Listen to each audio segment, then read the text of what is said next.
అది రొటీన్ అండి. అంటే ఆ సోషల్ మీడియా టెర్రరిస్ట్ల ఫ్యాక్టరీ అండి ఐటీడీపీ అంటే. దాంట్లో వేరేది ఏం లేదు.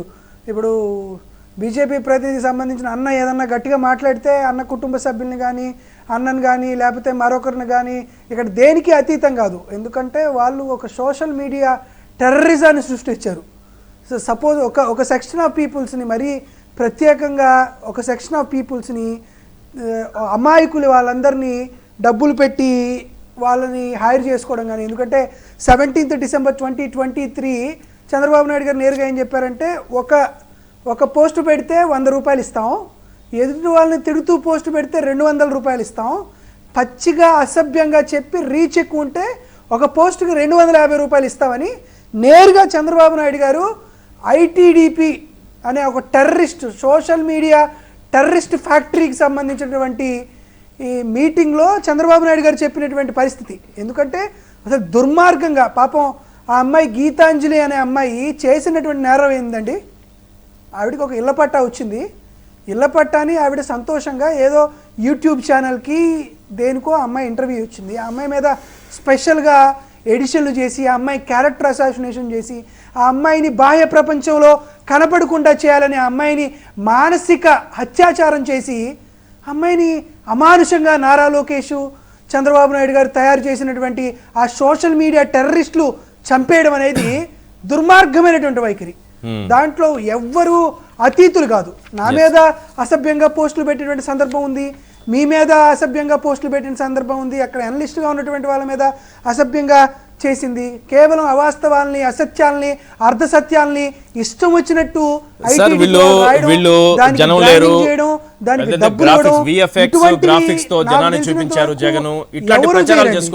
ఇట్లాంటి ప్రచారాలు చేసుకునివ్వండి, ఏ నష్టమేం లేదు, దీనివల్ల పెద్ద నష్టమేం జరగదు.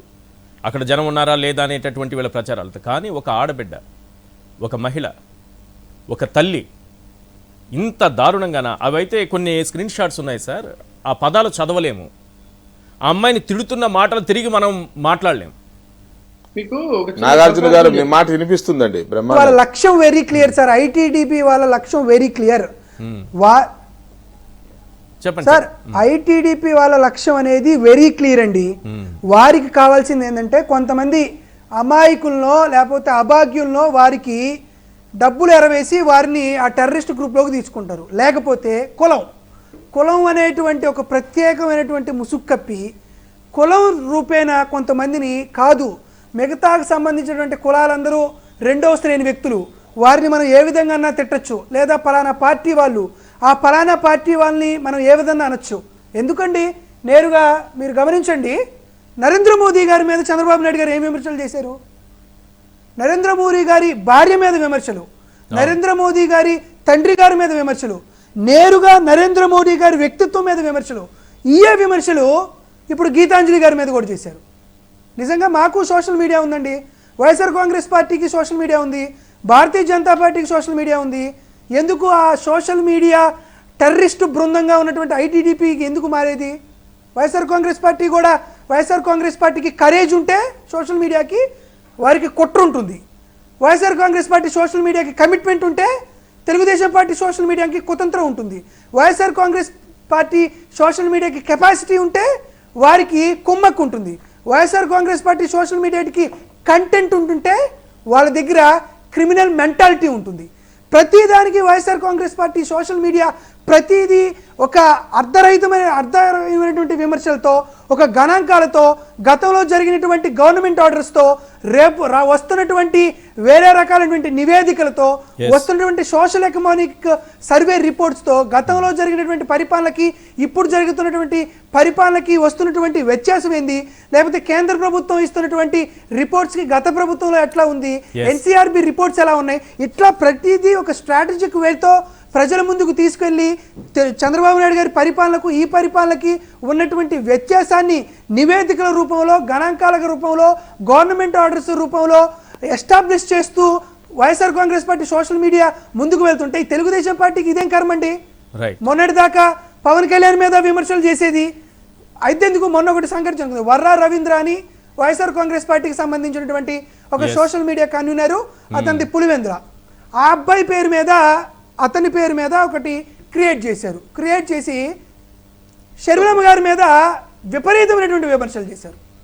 వాస్తవానికి చూసిన వాళ్ళందరూ ఇక్కడ భారతీయ జనతా పార్టీ ప్రతినిధి అన్నగారు కూడా అన్నట్టు చూసిన వాళ్ళందరూ ఇదేంది వైఎస్ఆర్ కాంగ్రెస్ పార్టీకి సంబంధించినటువంటి వారు వైఎస్ఆర్ కాంగ్రెస్ పార్టీకి సంబంధించినటువంటి సోషల్ మీడియా కన్వీనర్ షర్మిలమ్మ గారిని నర్రెడ్డి సునీత గారి మీద ఎందుకు ఇటువంటి వాక్యాలు చేశారు అనేది ఆ స్క్రీన్ షాట్స్ తిప్పి నిజంగా ఒక అభద్రతా భావాన్ని, ఒక అసత్య వాతావరణాన్ని వాళ్ళు సృష్టించారు.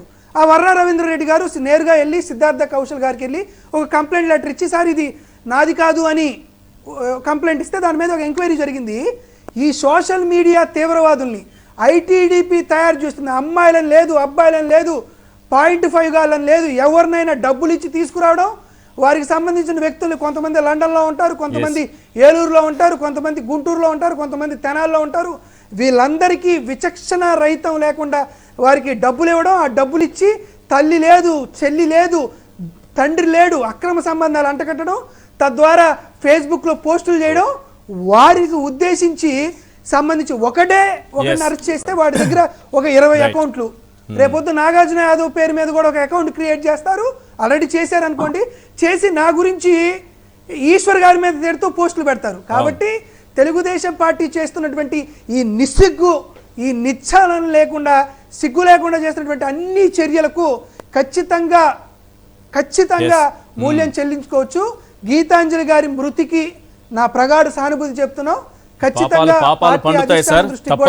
ఇది వెళ్తుంది కాబట్టి నిజంగా ప్రజాస్వామ్యవాదులు ఎవరైనా, సామాజిక హోదాలు ఎవరైనా ఉన్నారు కదా, వాళ్ళందరూ దీన్ని ఖండించాల్సిందే.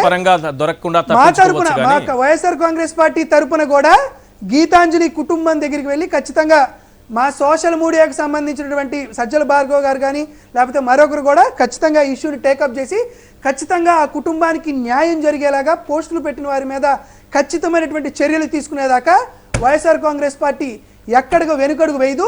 లబ్ధిదారులు మాకు లబ్ధి జరిగిందని చెప్తే వారి క్యారెక్టరైజేషన్ చేస్తూ వాళ్ళకి అక్రమ సంబంధాలు ఆపాదిస్తూ ఒకరికి కాకుండా ఇద్దరికి కాకుండా ఇటువంటి లబ్ధిదారుల మీద ఇటువంటి వ్యాఖ్యానాలు చేయడం ఖచ్చితంగా చంద్రబాబు నాయుడు గారు నీ మీద కూడా కాదండి. ఒకే పాయింట్ చెప్తానండి, వైఎస్ఆర్ కాంగ్రెస్ పార్టీ శాసనసభ్యులు భువనేశ్వర్ గారిని అనకుండానే అన్నారని ఒక మాట చిత్రీకరించి బోరున మీడియా ఛానల్ ముందు ఎక్కెక్కి ఏడ్చి రాజకీయ లబ్ధి కోసం ఎక్కెక్కి ఏడ్చావే. నీలాగా సిగ్గు లేదు కాబట్టి, నీలాగా సంస్కారం లేదు కాబట్టి, నీలాగా సభ్యత లేదు కాబట్టి ఇది రాజకీయ ప్రయోజనం కోసం వాడుకున్నావు. అలాంటి చెడు మాటలు నీకు సంబంధించినటువంటి తెలుగుదేశం పార్టీ తీవ్రవాదులు చేస్తే ఆవిడ కృషించిపోయి కుంగిపోయి ఆత్మహత్య చేసుకోవడం చూస్తుంటే రేపు ఏదో ఒక రోజు చంద్రబాబు నాయుడు గారు నీ కుటుంబంలో ఉన్నటువంటి ఆడవాళ్లకు ఇటువంటి గాని పరిస్థితి గాని దాపురిస్తే వాళ్ళు ఏమీ చేసుకోకుండా చూసుకోమని ఎవరు అటువంటి వ్యాఖ్యానాలు మరొకసారి సోషల్ మీడియాలో ఉన్నటువంటి అన్ని పార్టీల వాళ్ళకి నేను విజ్ఞప్తి చేస్తున్నాను. రైట్